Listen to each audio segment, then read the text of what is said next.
Uma convicção que você tem que ter na hora que você for evangelizar é que o evangelho é o poder de Deus para todo aquele que nele crê. Em Romanos 1,16, o apóstolo Paulo vai falar que o evangelho é esse poder para todo aquele que crê. E se o evangelho é o poder de Deus para salvar, o primeiro passo é conhecer esse evangelho. E o evangelho só vai ser conhecido quando ele for pregado. Porque se a gente estiver falando do evangelho, gente, este evangelho é capaz de transformar a vida das pessoas. Eu e você não somos capazes de transformar a vida das pessoas somente com bons conselhos. A transformação só acontece através do agir do Espírito Santo no coração daquele que crê em Jesus Cristo. Muitas vezes nós que estamos dentro da igreja estamos buscando muito o caminho para a felicidade. Muitas pessoas se aproximam da igreja buscando um caminho para a felicidade. E quando elas não encontram na igreja, elas vão procurar em outras religiões. A questão é que a motivação está errada. Na igreja, nós não encontramos o caminho para a felicidade. Na igreja, nós encontramos a comunhão daqueles que creem em Jesus. E aqueles que creem, então, sustentam uns aos outros, honram uns aos outros. E nesse ambiente nós perseveramos a fim de que nos tornemos cada vez mais parecidos com Cristo. A pregação do Evangelho, ela é voltada para a cruz e para a obra transformadora que Jesus é capaz de fazer. Porque nós não podemos transformar, nós não temos a capacidade de transformar a vida das pessoas. Nós temos a capacidade de apontar Cristo e caminhar, sustentar, andar juntos como uma família de amor, para que quando a gente passar por dificuldades, porque elas virão, nós tenhamos uns aos outros, para nos sustentar, para lembrar das promessas do Senhor, para intercedermos e orarmos uns pelos outros. Nós precisamos lembrar deste plano perfeito de Deus. Deus enviou seu Filho Jesus, que morreu pelos nossos pecados, nos perdoou e nos deu acesso ao Pai através do arrependimento. Este é o caminho simples deste plano perfeito. Deus ama muito toda a humanidade e enviou seu Filho Jesus para morrer na cruz e destruir tudo aquilo que causava divisão entre o Pai e a humanidade, que era o pecado. Com o pecado vencido, nós, através de Jesus, crendo em Jesus, temos acesso ao Pai mediante o arrependimento. O que é o arrependimento? Nós abandonamos a nossa antiga maneira de pensar, nós abandonamos a nossa antiga maneira de viver e, olhando para Cristo, queremos nos tornar parecidos com Ele.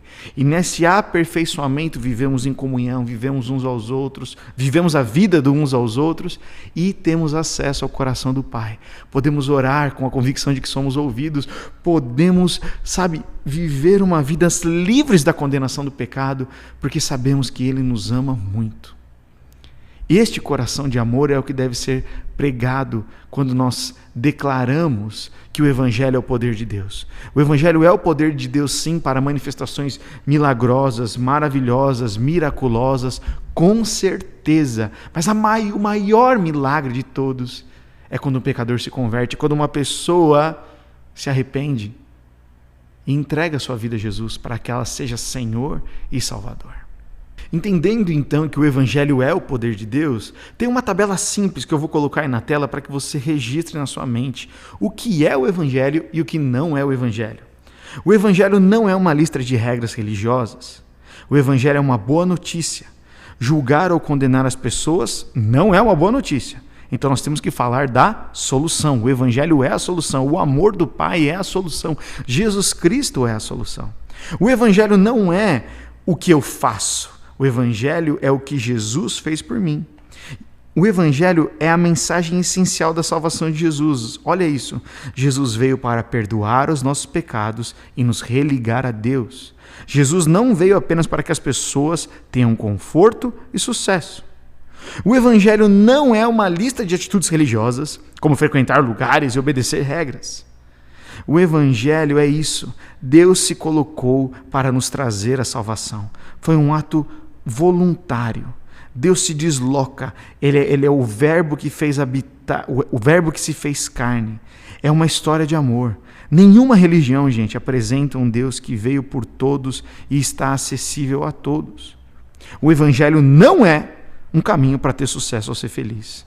Mas o Evangelho é uma história de amor incondicional, fruto da graça de Deus. O Evangelho não é apenas para se sentir bem, o Evangelho não é realizar os desejos e vontades, porque Deus é amor, então se Deus é amor, Ele é Deus, e nós temos que nos adequar à vontade dEle e não à nossa. O Evangelho não é baseado em troca. O Evangelho tem um impacto claro. Nos perdoa os nossos pecados e nos tornamos perdoados. Redefine a nossa identidade, nós somos então filhos e filhas. Nos dá esperança onde e esperança eterna. Muda o nosso modo de ver a vida aqui e muda a nossa perspectiva da morte. E o Evangelho redefine a nossa missão. Nós mudamos a nossa vida ao chamado de Jesus. E ele então se torna o nosso Deus. O Evangelho não é um código de conduta moral, mas o Evangelho é o próprio Cristo. Ele crucificado e a sua obra completa na cruz. O Evangelho não é sobre ritual religioso, ir na igreja, fazer X, Y, Z. Mas o Evangelho é, novamente, Cristo crucificado e a sua obra completa na cruz. O Evangelho não é uma coletânea de orientações para mudar o mundo, provocar uma revolução social ou uma revolução política. O Evangelho é o poder de Deus que nos salva e nos transforma.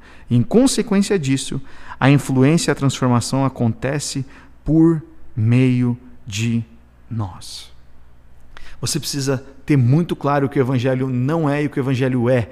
Porque as pessoas hoje, quando nós abordarmos ela no evangelismo, seja na sua faculdade, na sua escola, no seu trabalho, elas têm um preconceito do que é o Evangelho, do que é a igreja.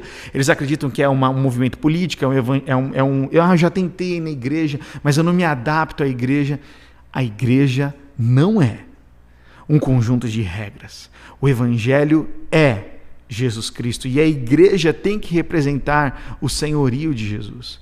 Portanto, essa tabela vai ficar disponível aí para você printar, salvar no seu celular, mas você precisa lembrar que o Evangelho é Jesus Cristo. Por isso que nós apontamos, quanto mais nós conhecemos a Jesus, mais nós conhecemos ao Pai. Como Jesus mesmo disse, se vocês veem a mim, vocês veem o Pai. Quanto mais as pessoas conhecem de Jesus através da minha e da sua vida, mais elas vão conhecer Deus o Pai. Por isso que salve esse vídeo, o que é e o que não é o Evangelho, para que você, na hora de abordar alguém, tenha essa clareza no seu coração.